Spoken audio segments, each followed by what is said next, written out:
Yo，what's up？ 欢迎回来 Rider ATH， 我是阿豪 ATH。今天这一集影片呢是要跟大家探讨一下最近这个算是蛮多话题的车款啊，就是 Proton 呢推出了两款小小改款的新车啦 ，Proton Iris 还有 Proton Persona 这两款车呢，其实在 Malaysia Market 啊已经是一段时间了啦。然后有些它的同级对手啊都已经差不多要换款了，可是在这个 Iris 跟 Persona 是目前啊还没有听到任何有大改款的消息啦，所以呢我们就只好讨论一下这个最近刚刚推出的 Iris 小改款，还有 Persona 小改款，在这两者之间，他们的那三个 spec 里面啊，应该要怎样做选择是比较值得的啦。那因为现在是这个行动管制令期间啊，所以就没有办法做到 test drive 给大家看啦。其实我自己个人啊是非常期待去 test drive 这两款车，尤其是它的这个 Punch CVT 的反应啊，因为据说呢，这一次这两款车的 Punch CVT 是在他们的软件方面啊有做到提升，所以这一点是让我个人觉得非常有兴趣，想要去了解一下同样的硬体可以用软件来优化成怎么样的一个效果啊，这个是我个人很期待的啦。所以继续锁定我的 YouTube channel， 如果你还没有订阅的话，赶快订阅 button 跟它嘟下去，小铃铛也要跟它打开，这样子你就不会错过我的任何一部影片了啦。好，回到我们今天的这个主题啊，就是 Iris 还有 Persona 这两款车之间呢，大家应该要怎样做选择是比较正确的。其实讲比较正确的选择方式啊，其实啊也是属于我个人比较主观的一些意见啦。毕竟啊，我是用我个人的使用场景来做规划，所以适不适合每一个人呢，这个就不一定了啦。那么你们每一个人可能有不一样的使用场景、使用环境或者使用习惯，这样子的话呢，就看看一下，参考一下就好啦。OK， 如果你们是想要看到深度解析 Iris 还有 Persona 的整个 exterior 还有 interior 的话，都可以到我的影片库那边找到，我也会把那个影片放在我的这个右上角这边，你们可以在影片结束过后啊，点击这个 link 过去看一下，或者到我的影片库那边找一下就可以了啦。那么首先我们就先来讲这个 Iris 啦。Iris 这一辆车的存在呢，在当年是属于一个要打高端市场的小型车啊，毕竟它是属于一个 global car 的一个概念嘛，对不对？好不好看是见仁见智啦。反正当时候 Iris 推出的时候呢，我个人是觉得它的这个车头真的 design 到很好啊，车侧方面就有一点点小怪啊，这个是我个人认为啦。然后来到这辆车的后面呢，就真的是很多人很难接受。如果你也不能接受 Iris 的车尾的话，也可以把你们的留言啊打在下面留言区啊。我们来看一下到底有多少人不能接受 Iris 的车尾啊。当时候这辆车推出的时候呢，就很多人会直接的把它拿来跟隔壁家对手 Perodua Myvi 做对比，对不对？因为毕竟他们是同一个 segment， 又是 hatchback 车这样子。可是以目前的情况来看啊，我是讲目前啊 ，Iris 即使它已经出了一个小改款啊，甚至在小改款的顶配有一个 Active 版本啊，就是有一个那个 fender 有 plastic 的那个像 rocket bunny 这样子的东西啊，虽然不是，然后有一些好像 roof rail 啊，然后一些 diffuser 的 design 让它看起来好像 crossover 的感觉，但是我可以打包票的讲啦，以外形来讲啊，还是很多人比较可以接受第三代的 Myvi， 而且第三代的 Perodua Myvi 也即将迎来小改款啊。如果你们想要看到这个小改款 Myvi 的分析的话，都可以点击影片右上角这边的 link 过去看一下。那这个 Iris 呢，它是有3个等级啦，一个 Standard CVT，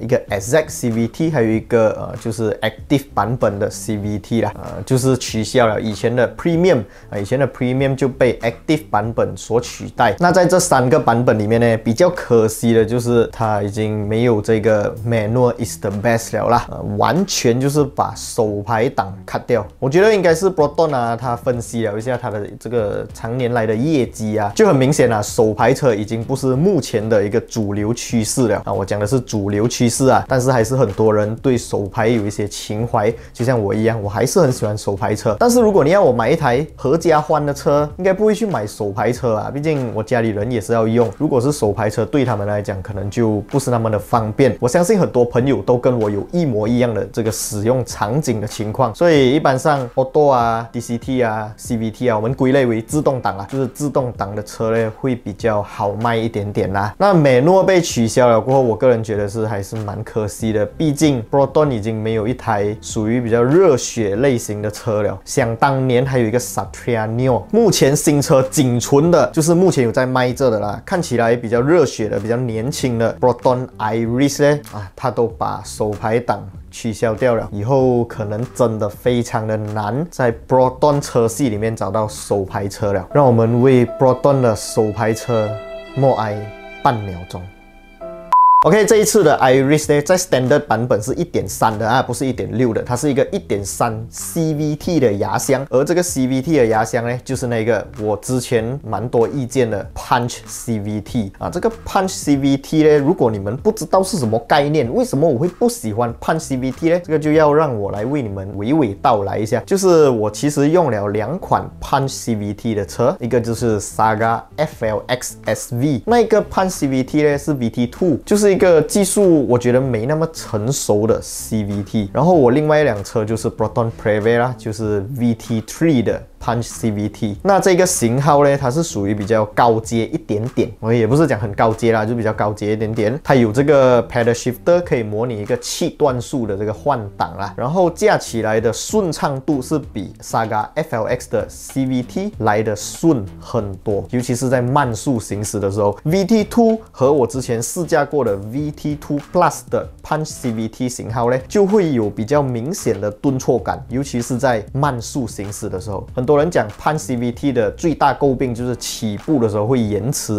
这个是无可否认它的起步的确是比较延迟一点点，相比起一些日系厂商的 CVT 啦。但是我觉得那个延迟还是在可接受范围里面的。我不能接受的就是它的那个慢速行驶的顿挫感。希望一些 Saga FLX 还是一些比较前期的 Iris 跟 Persona 的车主你们可以把你们的驾驶感受打在留言区，让一些不知道这个Punch CVT 的驾驶感是怎样的人可以更好的去理解一下。不然我这里自己一个人讲，好像自己讲自己爽这样子感觉那个真实度没有这样高啦。如果你们驾到 Proton 的Punch CVT，你们觉得有意见，觉得有不好的，或者有好的都可以啦，都可以把它打在影片下方啦。OK， 主要我觉得比较可惜的就是全部都是这个 Punch CVT。我本来估计我以为会换上这个 4AT 毕竟我觉得 Saga 的那一句 4AT 其实还不错的，就不知道为什么这一次还会继续用这个 Punch CVT， 而且还是一个在 Punch 官网上面已经被下架了的产品，我不明白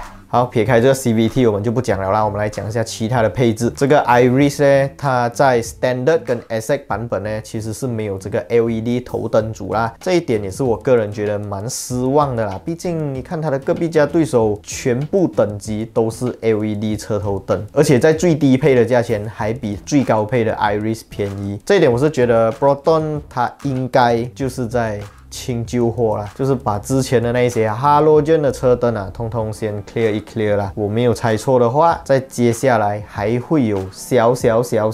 改款，到时候应该就是全车系 LED 了啦。不然他开这一套 LED 的模组，就让他这样一下子就结束，我是觉得还不太可能以 Proton 的尿性，我相信这一款 Iris 还有 Persona 还会再卖多一个3年左右，才会有一个大改款。所以目前如果你们想要入手这个 Iris 或者 Persona 的话，又担心会在明年还是几时出现一个大改款的话，我觉得大家可以放心啦，敢就是去买它就对了，只要你喜欢就去吧。好，我们就不看 Standard 1.3 的那一款 Iris 毕竟我觉得那一款是最不值得买的，虽然它是最便宜的啦，但是因为它是1300cc， 相信在以后卖车的时候那个二手车行就会很多 pattern 了啦。哇，你的车不是1.6的1.3的又压你价钱了还是什么的，这种事情是时常会再发生所以我是不太推荐1.3的，而且它的 airbag 只有4颗，我觉得如果要买的话，最少也要买 SX 版本的 Iris。SX 版本的 Iris 呢，这一次是有6颗 airbag 啦，6颗 airbag， 在这个价位有6颗 airbag， 我觉得是非常的划算啦，很值得啦。当然它没有这个 LED 的头灯组，但是它有 LED 的 DRL， 所以这一点我是觉得还算是蛮 OK 的。而且它的外形呢，假如你不喜欢 Active 那一种粗犷 crossover 的 design，SX 真的是一个很好的选择。我知道有些人会纠结在于，好像我这样子会纠结在于买车通常要买最高配，就是因为为了它的皮革桌椅啊 ，Double Din Display 啊，但是这个真的大家不用担心 ，Iris 就算去到顶配呢，它的皮革桌椅也不是全皮革，所以我觉得 Exact 版本的 Iris 是一个很好的选择，在外观方面也不会让人觉得非常的。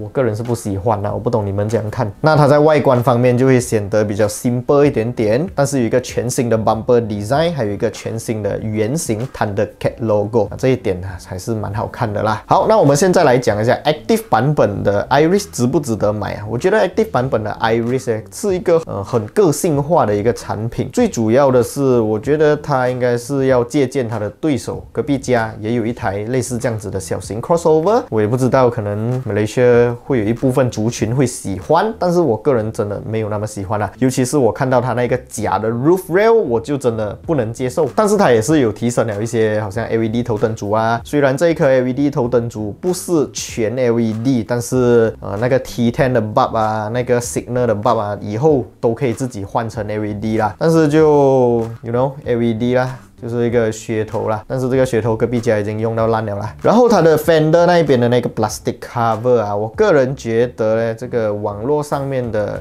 P 图大神 DRJRU 他就有把这个黑色的 plastic 很突兀的 plastic 弄成跟车身一样颜色。哇，我看了那个照片，我觉得很好看欸。所以我觉得如果你们真的喜欢这个 design， 可是不喜欢那个黑黑的框，可能把车买回来过后可以去上一下色啦。但是我要提醒大家，橙色啊、红色啊这些亮色的颜色是很难调出一模一样的颜色，即使你用它的 color code 去买那个气的话，也是很难喷出一模一样的颜色。这是我以前做喷气厂留下来的一些经验之谈啦。可能有很高级、很厉害的人真的有办法可以就是把它颜色喷到很像，但是不是每一个人做得到，这个大家要注意哦。还有一点就是你们可以去做一下 full 的这个 body wrapping 啦，把整台车包膜一下，包成你喜欢的颜色，就可以把那个黑色很突兀的 plastic 一起包掉啦。但是这些都是额外的 cost 啦，不一定每一个人都会舍得花这个钱，就让大家自己去决定啦。所以在 Iris 方面 ，Standard Exact 跟 Active 版本，我个人会比较喜欢的是 Exact 版本。最主要的是我不喜欢那些 crossover 元素，再来就是 Active 的椅子没有非常的吸引我，所以 Exact 的椅子跟 Active 的椅子我觉得没有很大差别。再来就是它的 Head Unit 一样是一个8寸的 Head Unit， 所以这个也没有影响到任何东西。给我选择的话，我会选择 Exact 版本的 Iris。顺带一提一下，就是可能有些人会讲 Active 版本有 High Proton 啊，老实讲 High Proton 这个东西对我而言，它还是一个没有什么用处的东西啦。High Proton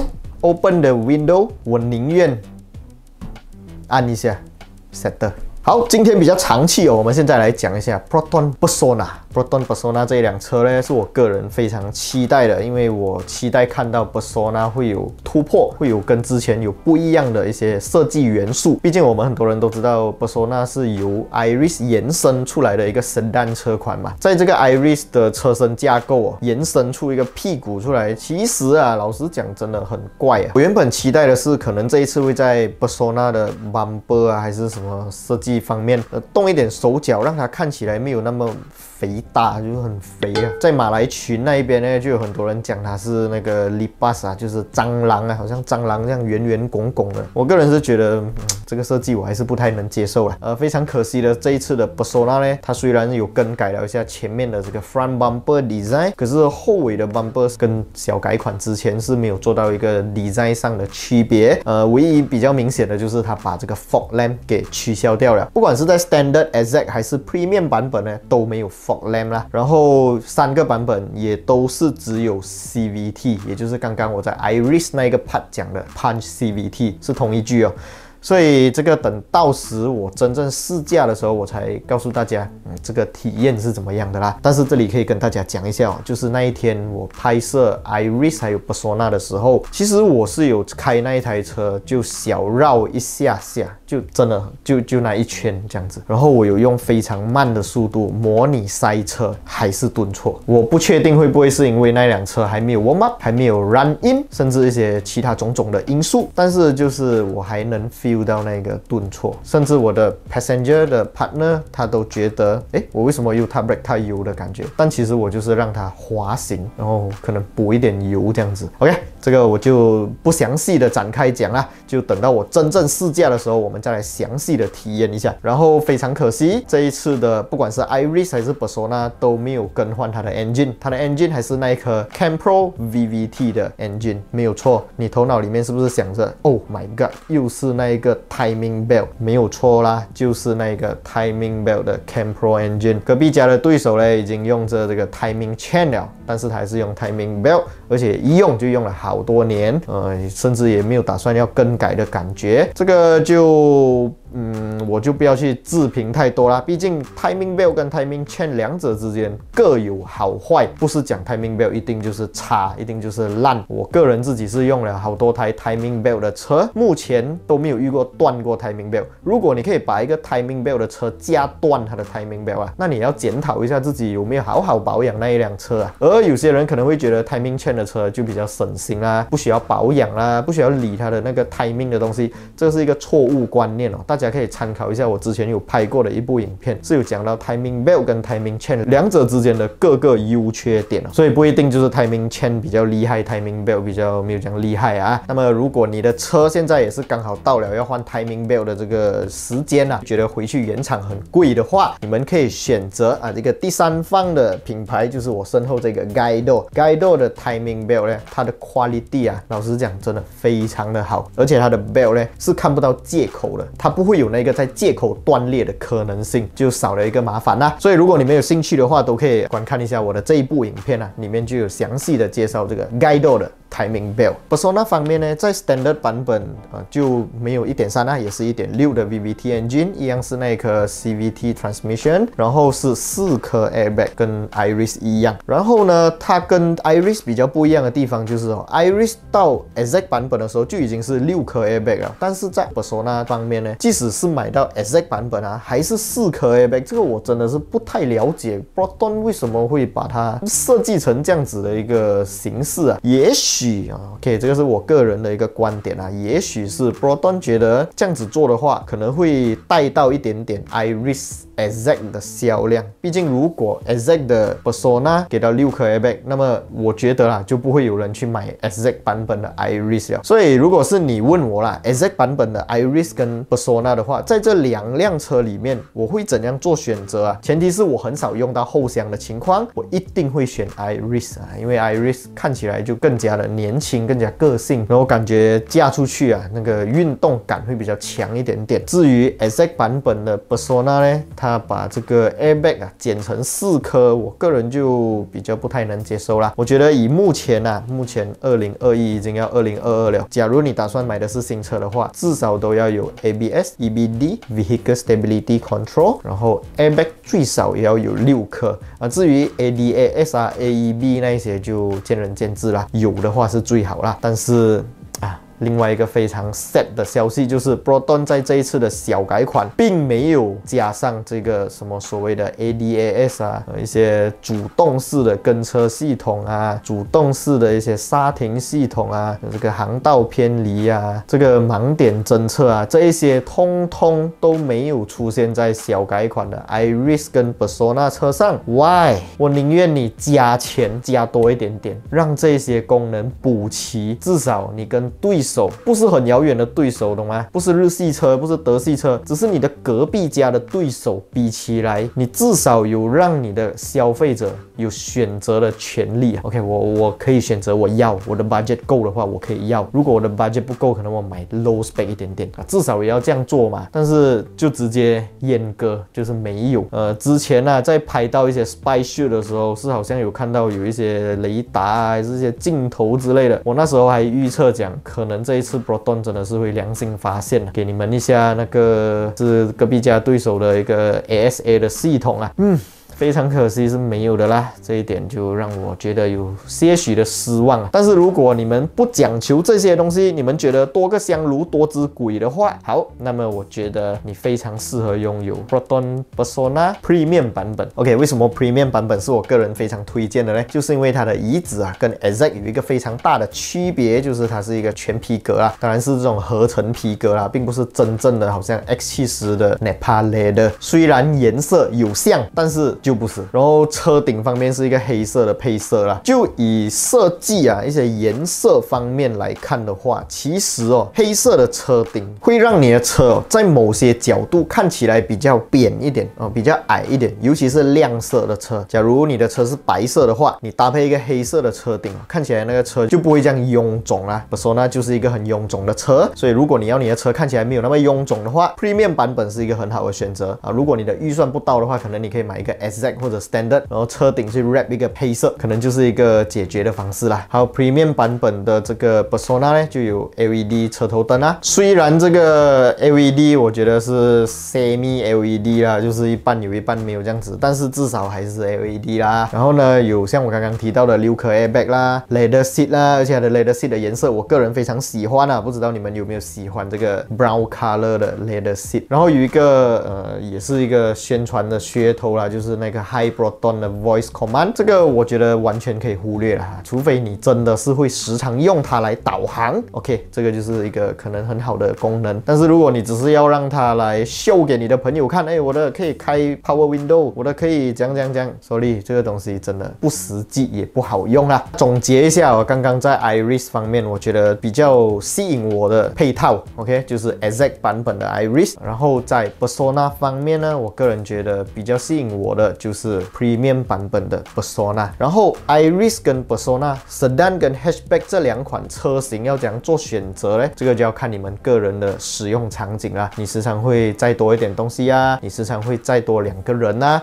那么当然是 Persona 会比较好啦。当然这一点也要涉及到它的后座乘坐的舒适程度Persona 的这个后座舒适程度呢，是比 Iris 来的舒服的。所以如果你后座时常会载人的话，首选Persona。如果你只是平时1个人开车、2个人开车，偶尔后座载一下人的话，然后你喜欢比较年轻化的 design， 比较个性化的 design， 当然 Iris 是一个很好的选择，而且也比较便宜啦。好，今天的这一部影片稍微有比较长一点点希望大家会 enjoy 这一部影片啦。如果你们喜欢我的影片，不要忘记订阅、按赞，还有分享出去，小铃铛也要跟它嘟下去啊。最近我还有做了一些老车系列，如果你们喜欢老车的话，都可以到我的影片库那边过去看一下啦。第一代的 Myvi 啊、Saga Iswara、Proton Satria Neo 啊、Honda Accord SV4 啊等等车款都有，大家可以去逛一下啦。好，今天的这一部影片就先到这里啦，我是阿豪 ATH， 我们下一部影片见啦 ，Goodbye。